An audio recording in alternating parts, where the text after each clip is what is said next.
Ma, ada dijual rumah bagus dan harganya nggak mahal loh. Mana, tak lihat deh. Le yo ojo to Pak, ini rumah tusuk sate, feng shui-ne puhao. Feng Shui? Apa itu Feng Shui? Oke, tak jelasin feng shui itu apa. Dacia ni hao, namaku Intan, selamat datang di channel aku, Dynasty. Buat teman-teman yang mau mendukung channel Dynasty ini supaya channel ini bisa menghasilkan gambar dan suara yang lebih bagus lagi, teman-teman bisa dukung Intan via Saweria. Linknya Intan taruh di description box di bawah ya. Dukungan sekecil apapun itu berarti banget buat Intan. Juga kalau misalkan teman-teman ada pertanyaan, request, ataupun challenge juga bisa disampaikan via Saweria. Next video Intan baca semua pesan yang masuk via Saweria. Feng artinya angin, shui artinya air. Jadi ini melambangkan alam ya. Feng Shui itu ilmu warisan dari nenek moyang kuno yang digunakan dalam menata bangunan supaya mencapai keselarasan dengan alam. Masih bingung? Intan jelaskan mulai sejarahnya dulu ya. Feng Shui ini ilmunya sudah ada sejak abad ke-16 sebelum Masehi. Pada awal kemunculannya namanya itu bukan Feng Shui guys, tapi Pu Cai. Itu metode peramalan dengan menggunakan cangkang kura-kura untuk menilai lokasi ini menguntungkan atau tidak. Semakin bertambahnya waktu lambat laun, pemikiran manusia kan semakin berkembang, semakin maju. Hingga pada abad kedua sebelum Masehi sampai abad kedua setelah Masehi, namanya berubah menjadi Kanyu, yang berarti bahwa manusia mengerti kehendak alam semesta. Jadi, di mana manusia tinggal, dia harus menyesuaikan diri terhadap lingkungannya, tidak bisa melawan.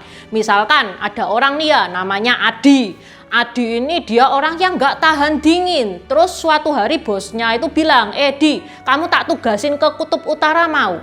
Fee-nya segini loh, fee-nya besar banget. Diterima sama si Adi. Nah, Adi kan sudah tahu dia kondisinya itu nggak tahan dingin. Sedangkan Kutub Utara kayak gimana, dia tahu sendiri. Maka itu ya dia ngakalin dong gimana caranya supaya dia bisa survive. Bukannya menyulap Kutub Utara menjadi musim semi, itu tidak bisa. Feng Shui ini terus berkembang sampai di dinasti Yuan. Feng Shui terhambat.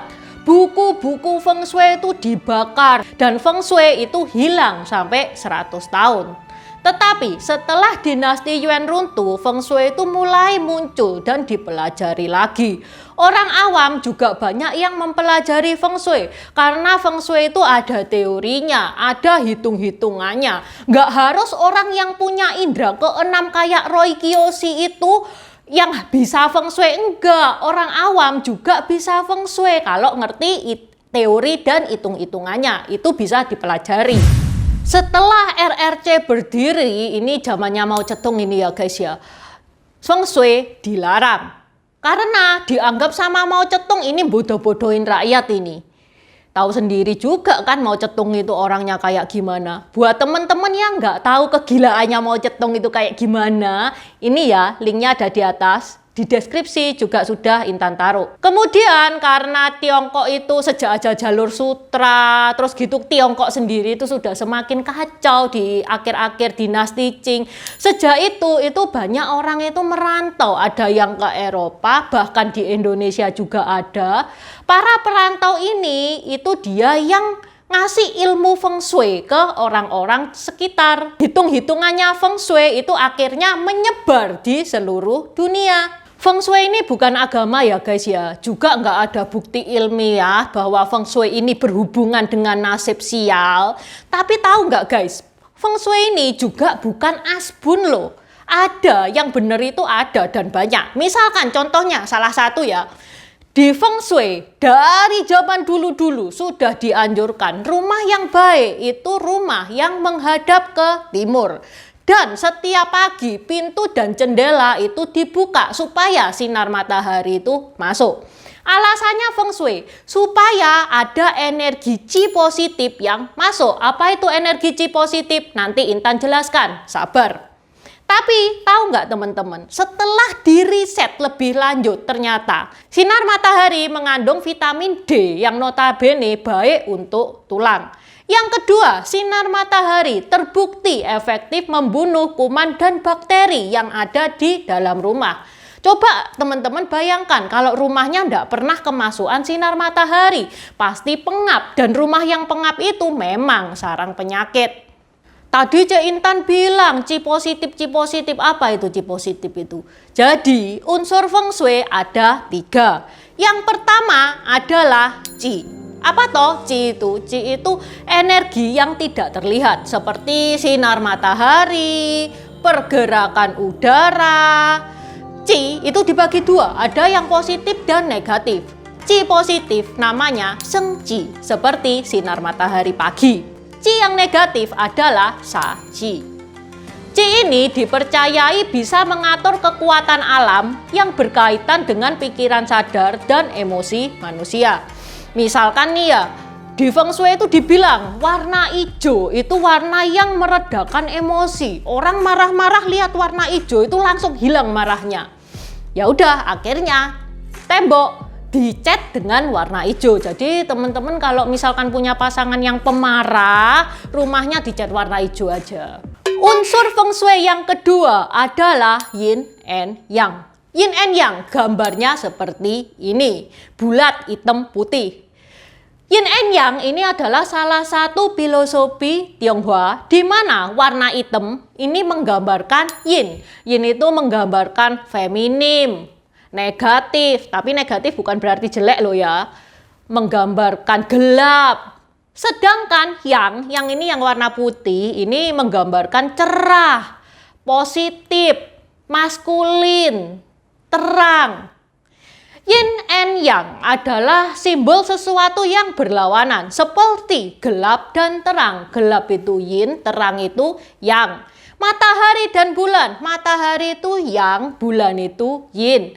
Pria dan wanita, pria itu yang, wanita itu yin. Aturan feng shui dalam rumah yin and yang harus seimbang. Misalkan kamar tidur itu unsurnya yin.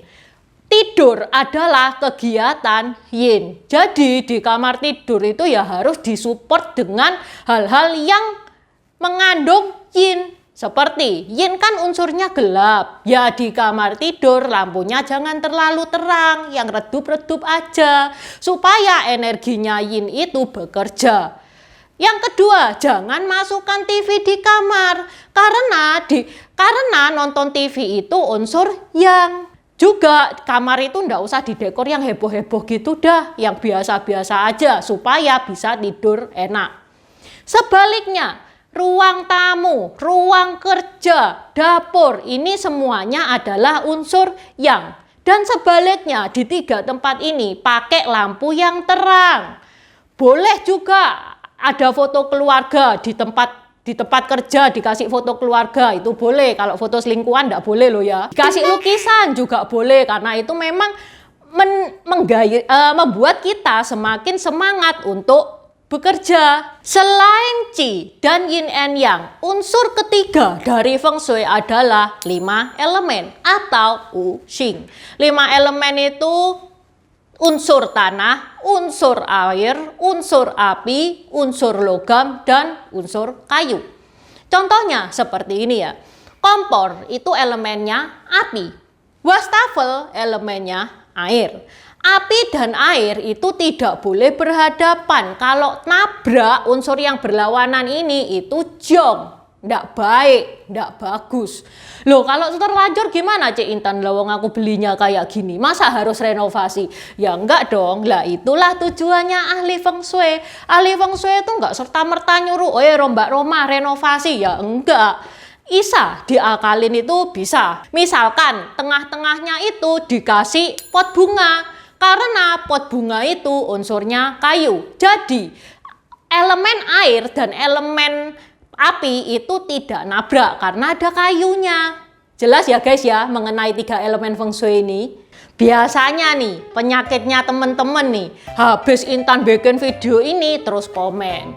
Cek Intan, ruang kerja saya diatur kayak gimana supaya saya cepet kaya? Kalau saya tahu ya saya sudah kaya sekarang. Gini guys ya, Intan ini bukan ahli feng shui, Intan juga nggak pernah belajar feng shui. Banyak ahli feng shui pro yang lebih layak untuk menjawab pertanyaan tata bangunan seperti itu. Tapi yang perlu teman-teman note, belum tentu semua ahli feng shui itu pemikirannya sama. Misalkan ada ahli feng shui A bilang kalau warna itu tidak mempengaruhi apa-apa. Tapi ahli feng shui B itu bilang kalau warna itu berpengaruh. Jadi jangan banding-bandingkan ahli feng shui A dan ahli feng shui B karena tidak ada yang benar dan tidak ada yang salah juga. Oke, sampai di sini dulu bahasan Intan hari ini dan terima kasih sudah menonton. Terima kasih udah nonton channel ini sampai habis. Dukung aku terus berkarya dengan klik subscribe dan bunyikan lonceng di bawah ya guys.